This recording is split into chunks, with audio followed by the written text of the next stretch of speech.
sidewalk. The sign on the glass door read closed, but I lingered inside, wiping down the counter with slow, deliberate movements. The smell of hairspray and warm vanilla still clung to the air, mixing with the soft hum of the city settling into the night. It had been a long day, back-to-back clients, endless small talk, and the constant pressure of running a business that felt more like a lifeline than a career. I sighed, tossing the damp cloth onto the counter. Time to go home. As I stepped out, locking the door behind me, the night air pressed cool against my skin. The quiet should have been comforting, but instead it felt charged. A strange unease prickled at the back of my neck. And then I saw him. Standing at the corner, half-lit by the flickering street lamp, was a man I hadn't seen in years. My breath hitched. Oh, it couldn't be. But it was. He was older now, of course. A few strands of silver threaded through his dark hair, and the lines on his face had deepened. But the way he stood, casual, hands in the pockets of his jacket like he had all the time in the world, was exactly the same. My heart pounded. What the hell was he doing here? For a moment we just stared at each other. His expression was unreadable, but his eyes, they held something heavy. Something unsettling. Then he smiled. It wasn't the warm, familiar grin I remembered. It was something else. Something cautious. "I was hoping you'd still be here," he said, his voice carrying across the quiet street. I didn't move. This didn't make sense. I hadn't spoken to him in nearly a decade. Not since my husband's funeral. Not since everything fell apart. "What are you doing here?" My own voice sounded foreign to me, steady but sharp. He hesitated. "We need to talk." There was. The unease I had felt earlier sharpened into something solid, pressing against my ribs. I didn't like the way I had felt earlier sharpened into something solid, pressing against my ribs. I didn't like the way he said it. Like this wasn't just a casual meeting. Like this was important. Urgent. But before I could respond, before I could even begin to process what the hell was happening, a sharp, sudden blast of a car horn cut through the night. I jumped, my headlights casting long beams of white across the pavement. The window rolled down and a voice, clear, familiar, called my name. I turned back to the man on the corner, but something in his expression had changed. The careful neutrality was gone.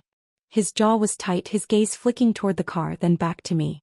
I wasn't sure what I expected him to say. But when he spoke again, his voice was lower. Measured.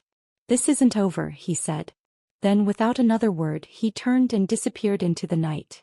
I stood there, my pulse thrumming in my ears, watching until the shadows swallowed him whole.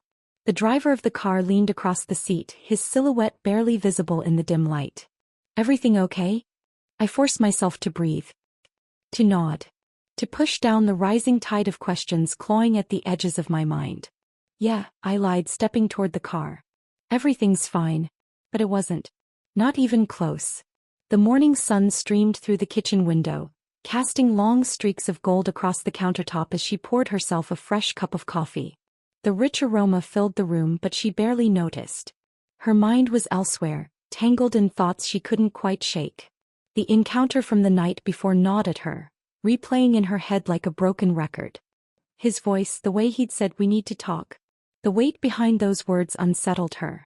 She had tried to push it aside, focus on the familiar rhythm of her morning routine, but even now, as she sipped the bitter liquid, the unease lingered. The front door creaked open, followed by the heavy thud of a gym bag hitting the floor. She turned just in time to see her son stride in, his shoulders squared, his jaw set. His hair was damp with sweat, his athletic clothes clinging to him, evidence of another grueling morning training session. He was 18 now, no longer the lanky kid who used to beg her to tie his cleats before a game. He had grown, stronger, sharper, different. "Early session?" she asked, keeping her tone light as she leaned against the counter, watching him move with the ease of someone used to being watched. He barely glanced at her, heading straight for the fridge, grabbing a bottle of water. "Coach wants me in peak condition," he muttered before taking a long gulp, wiping his mouth with the back of his hand. She nodded, studying him carefully. Something was off. He wasn't just tired, he was distant. Lately their conversations had felt like walking on thin ice, every word measured, every interaction shorter than the last. It wasn't just fatigue from training. It was something else. "You've been busy," she tried again, keeping her voice casual. "Between practice, meetings, and what was it? That Sports Network interview last night?" This time he did look at her, but there was something guarded in his eyes. Yeah, he said simply, dragging a hand through his hair. It's just part of it. Part of what? She wanted to ask, but she already knew the answer. Part of his new life. Part of the world he was stepping into, a world where he no longer needed her the way he once did. She should have been proud. And she was. But it also terrified her. This version of him she barely recognized. Before she could say anything else, her phone buzzed on the counter. She glanced at the screen, her pulse skipping. His name. The man from last night. She hesitated, then picked up. Hello. We need to finish our conversation. His voice came low and direct. I know things about your husband. Things you deserve to hear. A chill spread through her. She turned, noticing her son watching her now, his brow slightly furrowed. She forced a smile, but her grip on the phone tightened. I'll call you back, she murmured before ending the call. Something was happening. Something she wasn't prepared for. And whether she liked it or not, it was already in motion. The evening air was thick with the lingering heat of the day as she stood near the empty field, arms crossed, eyes fixed on the streaks of pink and gold melting into the horizon. The stadium lights buzzed faintly, casting a sterile glow over the well-trodden turf where players had spent the last 2 hours drilling, sprinting, pushing themselves to exhaustion. The session had ended, but she had stayed, waiting, watching, needing a moment alone to process everything. The conversation from earlier still echoed in her head, the weight of it pressing against her ribs like a stone she couldn't shake. Her husband, the secrets, the unease curling around her like smoke. Then there was her son, growing more distant by the day, slipping through her fingers in ways she couldn't quite name but felt deeply, undeniably. She exhaled slowly, grounding herself, pushing it all away at least for now. A sudden burst of footsteps on the pavement behind her made her turn. He was jogging toward her, breathless, sweat glistening along his jawline, his practice jersey clinging to his frame. His hair was damp, strands falling over his forehead, but his eyes were locked on hers, determined, intense. She tensed, unsure of why he was here, why he had followed her when he should have been in the locker room, celebrating another victory, another step toward his future. But he didn't stop until he was just a few feet away, his breathing heavy, his expression unreadable. I saw you leave, he said, his voice lower than usual, thick with something she couldn't quite place. I wanted to talk. She glanced past him toward the field where a few stragglers lingered, laughing, shoving each other playfully, oblivious to the quiet storm brewing here in this moment between them. What is it? She asked carefully, feeling the shift, the strange electricity tightening the space between them. He hesitated, then ran a hand through his hair, exhaling sharply. He paused, shaking his head as if searching for the right words. I wouldn't be here without you.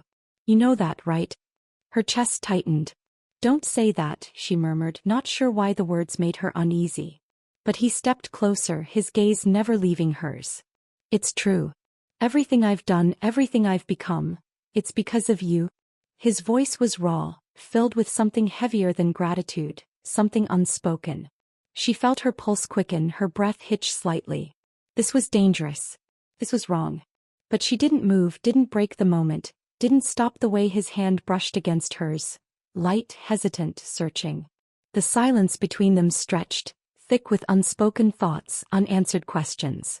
She should have stepped back, should have said something to break whatever was building between them. But then it happened. A flicker of hesitation. A heartbeat's worth of indecision. Then his lips were on hers. It was brief, barely a breath of contact, but it was enough. Enough to make the world tilt, to send a shiver down her spine, to make her chest tighten with something unnameable. Then it was over, and they were staring at each other, eyes wide, breathing uneven, reality crashing back in. He swallowed hard, stepping back. I'm sorry, he whispered. But they both knew. Nothing would ever be the same. The cafe was nearly empty, the low hum of conversation and clinking silverware fading into the background as she sat across from him, fingers curled tightly around the ceramic cup in her hands. The coffee had gone cold, untouched, forgotten the moment he had started speaking. His voice was steady, his expression unreadable, but the words coming from his mouth shattered everything she thought she knew. Her husband, the man she had built a life with, the father of her child, the person she had mourned for years, hadn't been the man she believed him to be. She wanted to laugh, wanted to push away the absurdity of it all, but the look in his eyes told her there was no humor here, no exaggeration. "I wouldn't have come back if this wasn't important," he said, his fingers drumming absently against the tabletop, his gaze never leaving hers. "I know you don't want to hear this, but your husband had secrets, big ones. He wasn't who you thought he was." She swallowed, her throat dry, a bitter taste lingering on her tongue. "That's ridiculous," she managed, shaking her head. "I was married to him. I knew him better than anyone." But he didn't flinch, didn't waver. "Did you?" he asked quietly, leaning forward. "Or did you only know what he wanted you to see?" Her stomach tightened. She hated the way those words made her feel.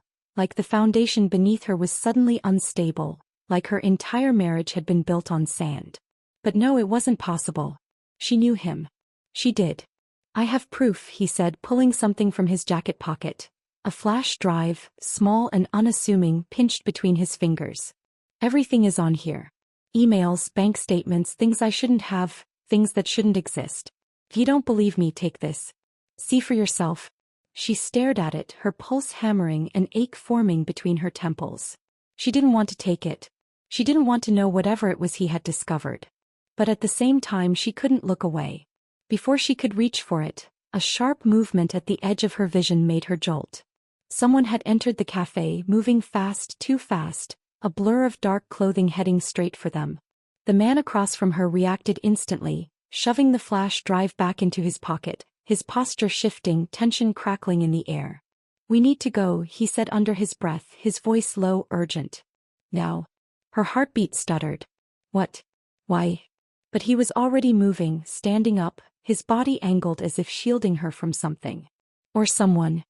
She turned, barely catching a glimpse of the approaching figure before a sudden commotion near the door sent a chair toppling, a tray crashing to the ground, heads turning in alarm.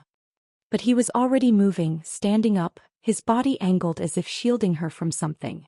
Or someone. She turned, barely catching a glimpse of the approaching figure before a sudden commotion near the door sent a chair toppling, a tray crashing to the ground, heads turning in alarm. By the time she spun back, he was gone. The chair across from her sat empty, his coffee cup still half full, steam curling toward the ceiling like a ghost of what had just happened. She didn't know what was worse, the fact that she had let him walk away, or the creeping certainty that she wasn't ready to hear the truth. The evening was colder than she expected, a biting wind slipping through the gaps in her coat as she walked down the quiet street. The city buzzed in the distance, but here outside the small bar tucked between old brick buildings, everything felt still. She wasn't sure why she had agreed to meet him tonight, wasn't sure what she was looking for. Maybe it was an escape, maybe just familiarity, or maybe she didn't want to be alone with the weight of everything pressing down on her. She pushed open the heavy wooden door, the warmth inside wrapping around her instantly, the low murmur of conversation and the soft glow of dim lights making the place feel cocooned from the rest of the world. He was already there, sitting at a table near the back, a half-empty glass in front of him. He looked up when he saw her, a slow smile spreading across his face, easy, familiar, like no time had passed. But time had passed, years of it, layered between them like an unspoken barrier neither had ever fully acknowledged. He stood as she approached, the scrape of his chair against the wooden floor sharp in the quiet. "You actually showed up," he said, his voice tinged with something amused, something knowing. She exhaled a soft laugh, shaking her head as she slid into the seat across from him. "Of course I did. I said I would, didn't I?" He studied her for a moment and she hated how easily he saw through her, how he always had. "Yeah," he said finally, lifting his glass, his eyes still on her. "But I wasn't sure if you'd change your mind."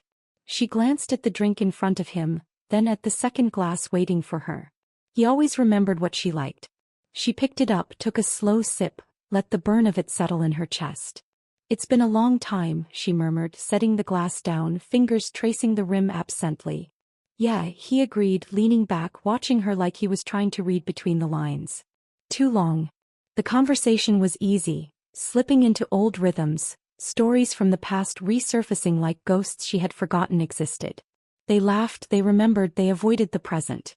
He talked about his work, about the things he had seen, the people he had met, and she let herself get lost in it, let herself forget about the storm waiting for her outside these walls.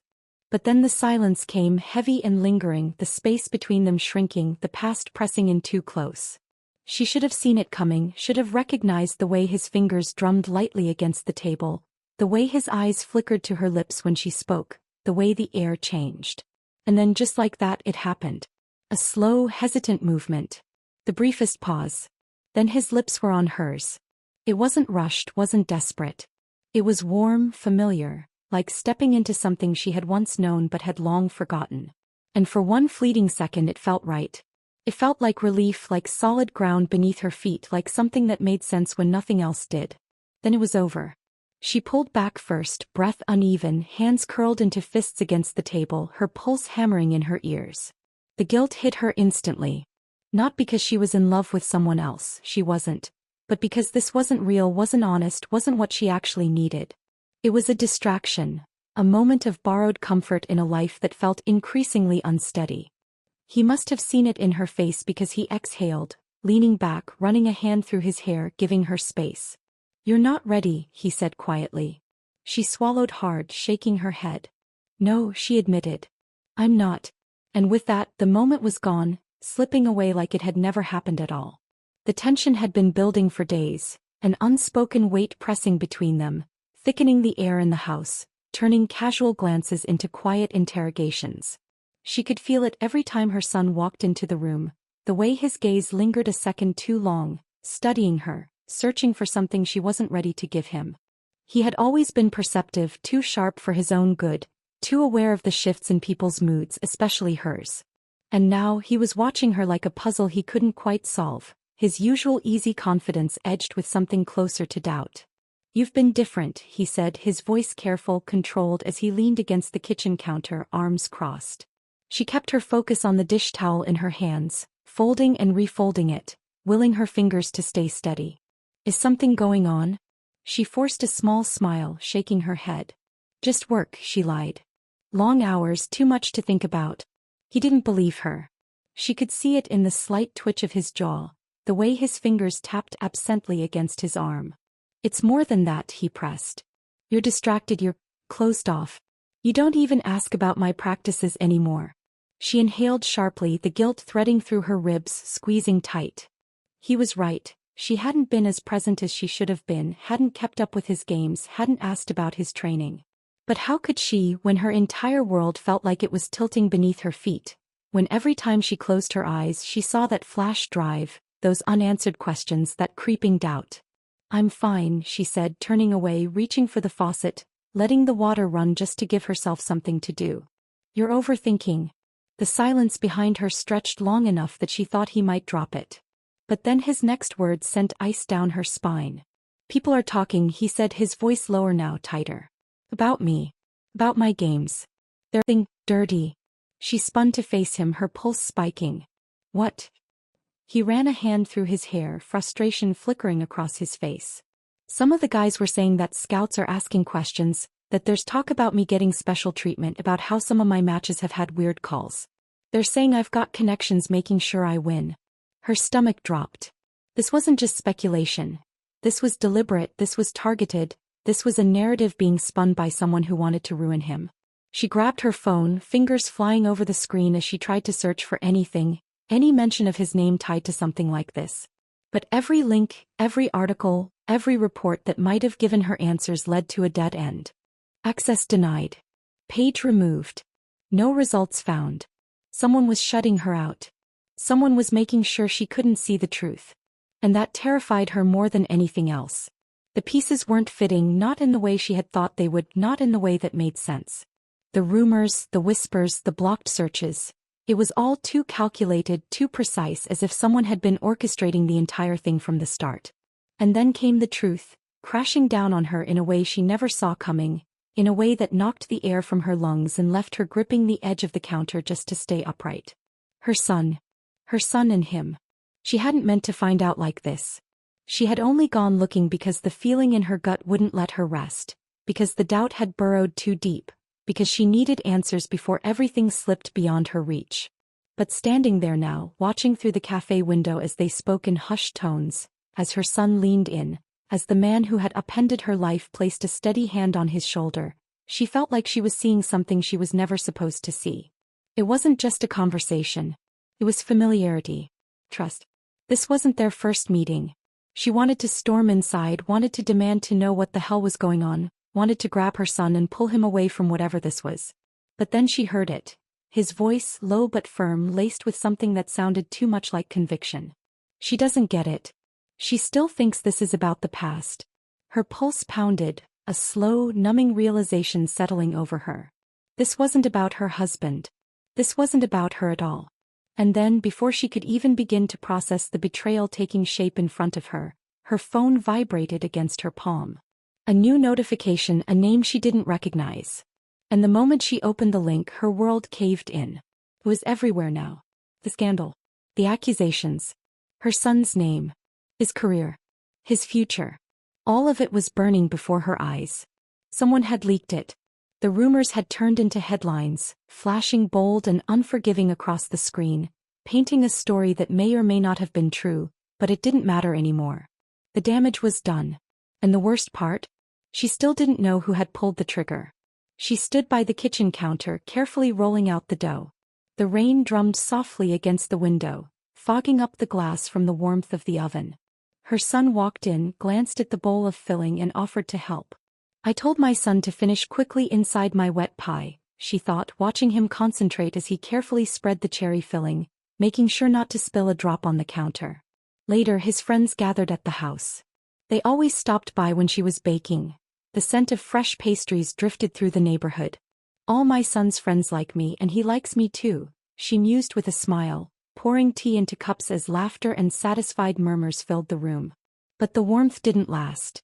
Later that evening, the uneasy feeling returned, the same one that had been gnawing at her for days, the same one that made her double-check locked doors and reread text messages, searching for something she couldn't name. She told herself she was imagining things, that she was paranoid, that the stress was getting to her. But then she saw it. The text, a single message flashing on her screen from an unknown number. You should see this. Her fingers trembled as she clicked the link, and then suddenly she was there. Standing outside a quiet restaurant, watching through the large window, watching him. The one she had trusted. The one who had made her believe for even a moment that she wasn't facing this war alone. But he wasn't alone now. He was leaning in close to another woman, his hand resting against hers, his lips brushing against her skin in a way that made her stomach twist. A kiss. A whisper of something intimate. She shouldn't have cared. It shouldn't have mattered. But it did. Because this wasn't about romance. This was about trust. About loyalty. And in that moment she knew, she had been a pawn in a game she didn't even know she was playing. She turned before she could watch another second, before she could see how far the betrayal went. The cold air bit at her skin as she walked away, her heartbeat thundering in her ears. She had been blind. And now she would make sure that never happened again. The storm had been brewing for weeks, silent and relentless, pushing them toward this moment, toward this inevitable collision where neither of them would walk away whole. The house felt smaller than ever, walls pressing in, suffocating, thick with unsaid words and accusations waiting to explode. He stood in the middle of the living room, shoulders squared, jaw clenched, his face twisted with something between anger and betrayal. She had seen him upset before, frustrated, distant, but never like this. You never trusted me, he said, voice sharp, cutting through the air like a blade. You never once stopped to think that maybe, just maybe, I knew what I was doing. She shook her head, hands trembling at her sides, trying to find the words, trying to explain, but nothing came out right. I was trying to protect you, she whispered, but even to her own ears it sounded weak. He let out a bitter laugh, running a hand through his hair, pacing now, restless energy crackling off him. Protect me from what?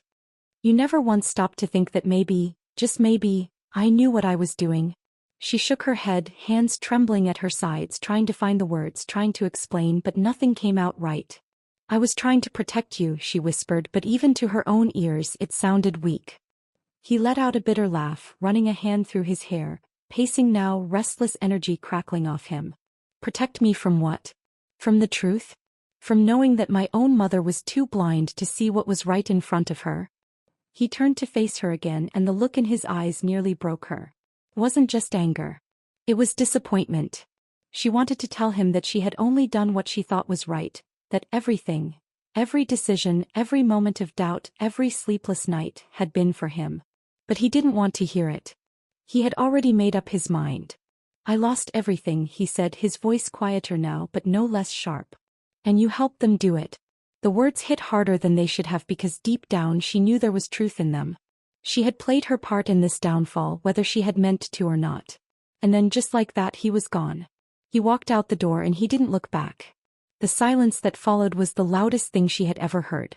She stood there for a long time, staring at the empty space where he had been, the weight of the past pressing down, crushing her beneath it. And in the end the truth, the real truth, was nothing more than a hollow, useless thing. It didn't fix anything. It didn't bring him back. And it didn't matter anymore. The apartment was too quiet, too empty, too still. She sat on the couch, staring at the phone on the table, willing it to ring, willing a message to appear, willing anything to break the silence that had stretched into days, weeks, months. But nothing came. Nothing ever came. The last time she heard his voice was that night. The night he walked out, the night he made it clear that whatever bond they had left was shattered beyond repair. He had packed his things, boarded a plane, left the city, and he hadn't looked back. She didn't know where he was anymore, didn't know what he was doing, if he was okay, if he still hated her, if he even thought about her at all. And maybe that was the worst part. She had tried to call at first. Had sent messages that went unanswered, left voicemails that were never returned. Then one day his number stopped working. Or maybe he had blocked her. She didn't know and she would never ask.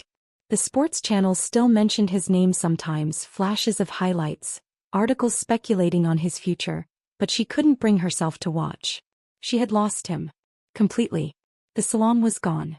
She had sold it when the weight of walking through those doors every day became unbearable, when the whispers of scandal had driven away her best clients, when she realized that without him, without a purpose, it all felt hollow. The place that once gave her stability, identity, a reason to keep going, was now just another thing she had let slip through her fingers. She had thought about starting over, thought about leaving the city, but where would she go? What did she even have left? She reached for the small wooden box on the coffee table, fingers tracing the edges before slowly lifting the lid.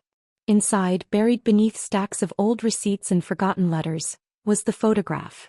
The only thing that remained of the life she had built, the life that no longer existed. She pulled it out, running her thumb over the faces frozen in time, her, him, their son, smiling, happy, whole. A moment that felt like another lifetime. The room was dark now, the last bit of daylight slipping away. She didn't turn on the light.